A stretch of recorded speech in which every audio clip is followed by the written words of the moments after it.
Hi!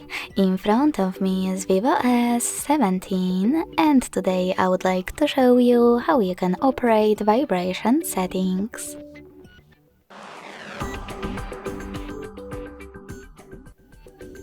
Start by going into Devices settings and scrolling down to access sounds and vibration.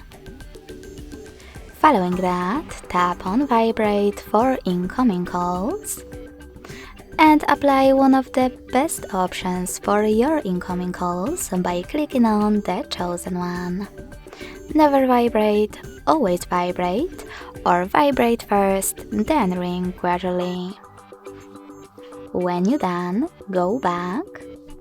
Tap on the switcher next to Vibrate for notifications to disable or enable incoming notifications vibration. And when you're ready, scroll all the way down. Lastly, tap on the switchers next to charging sounds and vibration. Touch vibration and vibrates when the other party answers or hangs up to enable or disable those haptic options. Thanks so much for watching. If you enjoyed this video, smash that like button, comment and subscribe. Bye!